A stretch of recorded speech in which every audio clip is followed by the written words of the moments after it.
Ներկայացեք եւ Հակոբյան մեր, բայց քանի ես իմ հարցերի պատասխանների, քանի որ չեմ ստացել, ես չեմ կարող բացման խոսքս բանանեմ, որտեղ այդտեղ իրական նշանակություն ընդհանրապես դուք այս գործով իրավասու եք դատավարություն իրականացնել, թե չէ, որովհետև մեղադրանքի մեջ նշված է, ես նորից եմ կարդում, հատուկ ընդգծում եմ նաև մեղադրողի համար, խնդրում եմ, որպեսզի արձագանքի, եթե իհարկե պաշտպանում եմ, բայց իսկ կարծիքով կարծում եմ, որ պարտադիր է։ Ուրեմն մեղադրանքի մեջ, բոլորի մեղադրանքի մեջ գրված է, որ այս ներկայացված մեղադրանքի նպատակը կազմալուծել հանրային իշխանության մարմինների գործունեությունը։ Առաջին ատյանի դատանը հանրային իշխանության մարմինը։ Հիմա եթե այս գործողության նպատակը ձեր գործունեությունը կազմալուծելն է եղել։ Հիմա դուք այս գործով պետք է դու եթե ավարտին հասել եք ենթադրյալը, դուք տուժող եք, թե չէ։ Եթե այս առաքների նպատակը ազգային ժողովի ու կառավարության լիազորություններին ապօրինի տիրանալն է, ազգային ժողովի պատգամավորներն ու կառավարության անդամները այս գործով պետք է տուժող ներգրավեն, թե չէ։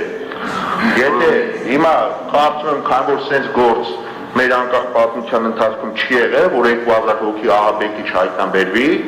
ինչը կարծում եմ ավելի կարևոր է ցանկացած դատավարական գործողություն, խնդրեմ թող մեղադրողը հիմա այդ հարցին, եթե հնարավոր է պարզաբանի, դուք որպես դատարան մտել եք հանրային իշխանության այդ նպատակի մեջ, թե չէ, կառավարության անդամներն ու ազգային ժողովի պատգամավորները պետք է տուժող ներգրավեն, թե չէ, որ արդեն մենք իմանանք ինչ շարունակում ենք, չենք շարունակում, ներգրավում ենք, չենք ներգրավում։ Ուրեմն այս փուլը հարց ու պատասխանի փուլ չէ եւ պարզաբանման փուլ չէ, եթե ցանկանում եք բացման խոսքով հանդես գալ, ուրեմն այդ մասին նշեք այս բանը, եթե ոչ, ուրեմն դատարանը կդիտի, որ դուք ձեր իրանքից չեք ցանկանում օգտվել։ Ցանկանում եմ մեղադրողը կարող է ցանկանում ցանկանում մեղադրողը կնշել։ Խնդրեմ, բացման խոսքով ցանկանում եք հանդես գալ, թե ոչ։ Ցանկանում պարզաբանել հանրային մեղադրող դատարանը ձեզ է սպասում։ Կառավարությունը ինչի սպասում։ Նստեք,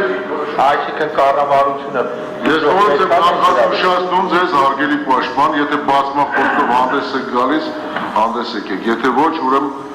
անցնենք հաջորդ մեղադրելու բանը։ Այսինքն չեք պարզաբանում, դուք այս գործով բացակայման ենթակայեք, թե չէ։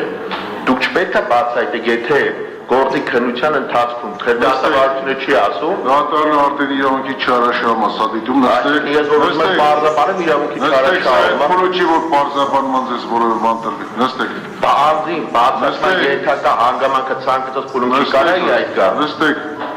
Նստեք հիմա։ Արա Ռոստոմյանի պաշտպաններից հարկը, խնդրեմ հանդես եկեք, ներկայացեք եւ